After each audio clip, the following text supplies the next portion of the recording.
මට පේන මහා ලොකු මගඩියක් මෙතන සිද්ධ වෙන්නේ අත වශයෙන්ම ස්ටිකර් ගහන්න ඕනේ කියන පදනම අතිශයින්ම නිවැරදි.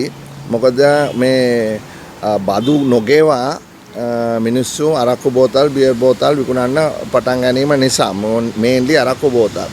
මොකද සාමාන්‍යයෙන් මම දැන් හොයලා බැලුවා ගල් බෝතලයක් 3600ක් වෙනවලු.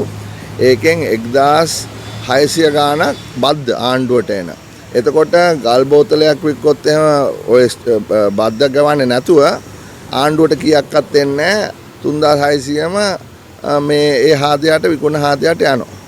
එතකොට ඒ නිසා බදු එකතු කරන්න ක්‍රමයක් හැටියට තමයි ඔය ස්ටිකර් එක පාවිච්චි කළ යුතුයි කියන තීරණයට ඇවිල්ලා තිබුණේ. එතකොට ඒ ස්ටිකර් එක තියෙනවා නම් ඒ කියන්නේ ආණ්ඩුවට රුපියල් 1700ද කොහෙද බද්ද ගෙවලා ඉතුරු ටික තමයි මේ ඒ ස්කාගාර හිමියට හරි ඒ කඩේට ලැබෙන.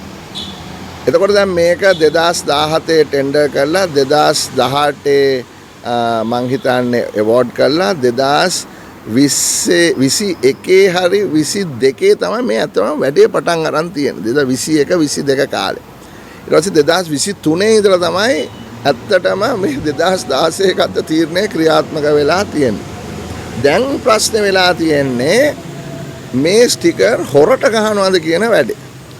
අත වශයෙන්ම කාරණා කිහිපයක් තියෙනවා. මම දිගින් දිගටම අපේ කමිටුවේ සමාජිකයෝ හරහා මේ සුරාබදු දෙපාර්තමේන්තුවේ බදු එකතු කරන එක ගැන දීර්ඝ සාකච්ඡා කරලා තියෙනවා. මට දැන් කතා කරන්න වෙලා මදි. මොකද අවම වශයෙන් කම්පියුටර් සිස්ටම් එකක් මේ කට්ටියට තිබුණේ නැහැ. බිලියන් 9ක් යනවායි කියලා කිව්වා ගිය පාර්ලිමේන්තුවේ කාලේ මට මතකයි. දැන් මං ඊයේ පෙරේද ඇහුවම් බිලියන 3කට කොහෙද කරන්න ලාස්ති වෙලා තියෙනවා කියලා ඔන්න ඔය කතාවක් කිව්වා. දැන් මේ ළඟදී අපි මේ සුරාබදු එකෙන් අහනකොට දැන් මේ හොර ස්ටිකර් ගහලා තියෙනවා කියලා ආරංචි වෙනවක නෑ එහෙම ලොකු ප්‍රශ්නයක් නෑ. මේ සභාපතිතුමා ඔක්කොම වාගේ දැන් මේ හරියට සිද්ධ වෙනවයි කියලා මං හිතන්නේ දවස් 3-4ක් ගියේ නෑ. මහා විශාල රේඩ් එකක් කළා මේ මාල්ලබේ පැත්තේ අහුවෙලා තිබුණා මේ ස්ටිකර් මහා විශාල තොගයක්. දැන් එතකොට මෙතන තියෙන ප්‍රශ්නේ තමයි මේ ස්ටිකර් එක කොහොමද මේ කට්ටියට ගියේ හොරට ගියේ. එක පැත්තකින් ඒක ගියේ ඒගොල්ලොන්ගෙම ආයතනයෙන්මද හොර ක්‍රමයකට එහෙමත් නැත්නම් මේවා කවුන්ටර්ෆීට්ද. ඒ කියන්නේ මේ වාගේ වෙන කවුරු හරි එව්ව ගහලාද. ඒතකොට මේ දෙකම වෙන්න බෑනේ. හරි. එතකොට දැන් මේ ආයතනය පිළිබඳව මේ කියන්නේ මේ ස්ටිකර් ගහන ආයතනයේ පිළිබඳව මමම දැකලා තියෙනවා මාධ්‍යයේ බොහෝ චෝදනා එල්ල වෙලා තියෙන වෙන රටවල් වලත් මෙවැනි ආකාරයේ ගැටලු සම්බන්ධයි. එතකොට කවුද මේ ආයතනය? කොහොමද මේකට දුන්නේ? මොකක්ද ක්‍රමවේදය? හරි. දැන් අපිට කමිටුවට ඇවිල්ලා කියලා සතියක් යන්න කලින් මහා විශාල දැවැන්ත මේ වංචාවක් පොලිසියට අහු වෙනවා නම් ඒ කියන්නේ මෙතන ලොකු ගැටලුවක් තාම තියෙනවානේ. හරි. දෙක මේක සමහර විට විශ්වාස කරන්නත් බෑ. මේ ටෙන්ඩර් එක දෙනකොට දීලා තියෙන්නේ ස්ටිකර් 1000ක් ඩොලර් 8යි 799යි. හොඳේ. දැන් මගදී මුලකාර්යම හොඳේ මේක මාරු කරලා තියෙනවා නෑ ස්ටිකර් නෙවෙයි අපිට මේක ඩිජිටලි ගහලා දෙන්න කියලා. මොකද මේක ලියපු පුද්ගලයෝ මේ TOR එක දැනගෙන හිටියේ නැද්ද මේ ප්‍රොඩක්ෂන් ලයින් එකෙන් එන බෝතලේ ඉතා වේගෙන් එන්නේ සහ ඒක වතුරත් එක්ක එන්නේ වතුරත් එක්ක ස්ටිකර් එකක් ගහන්න බෑ කියලා. හරි.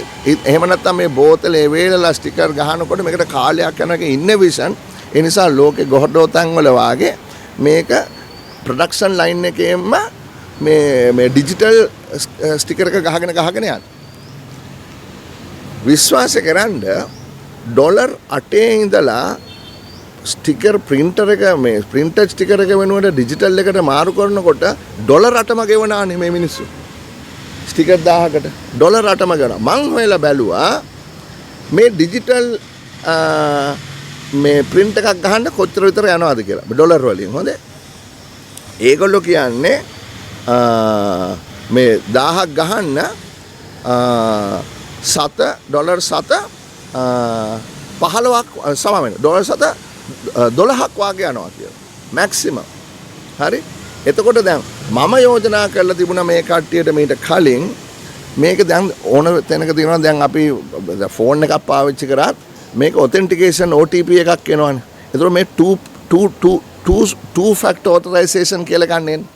දැන් මේ two factor authorization එකක් ගැහුවා නම් ඒ කියන්නේ random number generator එකක් තියෙනවා excise එකෙන්. තව random number generator එකක් මොකක් හරි තියෙනවා මේ finance එකෙන්. එතකොට මේ දෙකේ මිශ්‍රණයක් නම් කිසිම විදියකට මේක මේ මොකද ඒක secure. හරි? එහෙමත් නැත්නම් අද තියෙන ටෙක්නොලොජි වලට අනුව මේ ඩිජිටල් ඉම්ප්‍රින්ට් එක ඩිජිටල් කෝඩ් එක සිකෝ කරන්න ඕන තරම් හැකියාවක් තියෙනවා. ඒ නිසා මේ තවත් එකක් තියෙනවා. ඒ තමයි මේ මම දැක්කා මංගාව තියෙනවා ෆිනන්ස් මිනිස්ට්‍රිකෙන් සර්කියුලර් එකක් ඉෂුව කරලා තියෙනවා 2027 ජනවාරි මාසයේ ඉඳලා සියලුම ස්ටිකර් ඩිජිටල් වෙන්න ඕනේ කියලා. හැබැයි ඊට මම හිතන්නේ දවස් කිහිපයකට පස්සේ මේක මාරු කරලා නැවතත් කියලා තියෙනවා මේ නෑ මේව පේපර් බේස් වෙන්න ඕනේ කියලා. එතකොට දැන් තියෙන්නේ 180ක් ගහන්නේ ඩිජිටල් නම්. හරි? එහෙමනම් මොනවටද පේපර් බේස් එකකට දැන් ආයෙත් ටෙන්ඩර් කතා කරලා තියෙන්නේ? පේපර් බේස් එකකට යන්නේ ඩොලර් 8 නම්. හරි? මේකට යන්නේ සත 12 නම් අපි කියමු ඒවා ඩබල් මේ ඔතෙන්ටිකේට් කරන දෙකක් ගැහුවා. එහෙමනම් සත 25 නම්. මේකේ මහා ලොකු මගඩියක් තියෙන බව තමයි මට පේන්නේ. ඉතින් දැන් මේ කතාව ආයෙත් ඇවිල්ලා තියෙන්නේ දැන් මේ ටෙන්ඩර් එක ආයෙ දෙන්න යනවලු ජනවාරි මාසේ පළවෙනිදා ඉඳලා 27 මේක දිය යුත්තා සුදුස්සා කවුද කියන එක සහ මට අදාළ වෙන්නේ මුදල් මේ කමිටුවේ සභාපති හැටියට මේ රෙවෙනියු ලොස් එක. හරි? ඉතින් මේ විදියට හොර ස්ටිකර් ගහලා එහෙමත් නැත්නම් මේ දූෂිත ක්‍රමවේද හරහා රජයට භාණ්ඩාගාරයට ලැබිය යුතු මුදල අහිමි වෙනවා නම් ඒක මහ ලොකු දැවැන්ත පාඩුවන්නේ. මම මේ දවස්වල ඔන්ලයින් ගැන කතා කරනවා. කිසි කෙනෙක් ඔන්ලයින් මේ කෝටි ප්‍රකෝටි ගණන් ආණ්ඩුවට එන තියෙන බදු ගෙවන්න.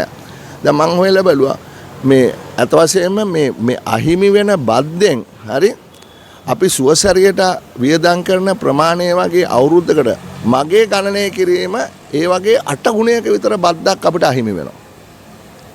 හරි? එහෙම නැත්නම් අපිට මේ සුවසැරිය 8 ගුණයකින් තව දියුණු කරන්න පුළුවන් මේ බද්ද අපිට මේ හොරක මාර්ගය යන්න නැතුව ගන්නවන. ඒ කියන්නේ මේක දැවැන්ත අති විශාල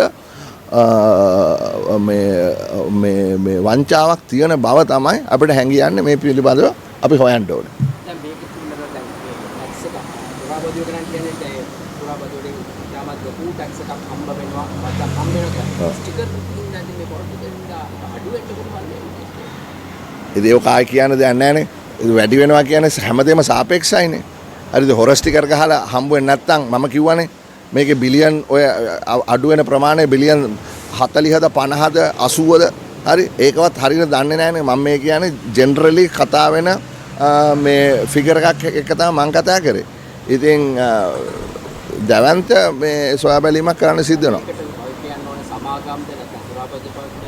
මේකට වා කියන්න ඕනේ සමාගම්ද සුරාපත් දෙපාර්තමේන්තුවද කියන එක මෙතනනේ තියෙන්නේ. සමාගම් කියන්නේ කවුද? දැන් කවුද මේ හොර ස්ටිකර් අලවන්නේ? හරි? ඒතකොට ඒක සමාගමක් නම් ඔව් සමාගම වැරදි. ඒතකොට කවුද මේ හොර ස්ටිකර් මේ සමාගමට දෙන්නේ? හරි? ඒක දෙන්නේ අර ආයතනයේ හරි වෙන කොහේ හරි නම් ඒ කට්ටිය වැරදි. එතකොට මුදල් අමාත්‍යාංශය මොනවද කරන්නේ මේක දිහා බලාගෙන? මට තියෙන ඩිරෙක්ට් ප්‍රශ්නයක් තමයි ඩොලර් 8ට ගන්න ඕන එක ගන්න පුළුවන් නම් 725ට මේක මාර කතාවක්. හරි? ඉතින් ඕන නිසා මේක දැඩිව හොයන්න වෙනවා. දැන් ඉන්දියානු සමාගම මේ ස්ටිකර් රයිට් එක කරගෙන තියෙන තිබුණ නැවතත් ඒ සමාගමට දෙනවද නැත්නම් ඉතින් ඒක මගෙන් අහන්න බෑ. මම දන්නේ නැහැ. මට මුදල්කාරක සභාවේ අදාළ වෙන්නේ නැහැනේ ටෙන්ඩර් එක කාටද දෙන්නේ කියලා. ඒක ආණ්ඩුවේ වැඩ. අපිට ඒවට ඇඟිලි ගහන්න බෑ. හැබැයි අපි කියන්නේ රජයට අයවිය යුතු මුදල් අයවිය යුතුයි. මගේ කාර්යභාරය ඒකයි. ඒක ආණ්ඩුව හරියට දැනගන්න ඕනේ කොයි ආකාරයකද මේක දෙන්න කියලා.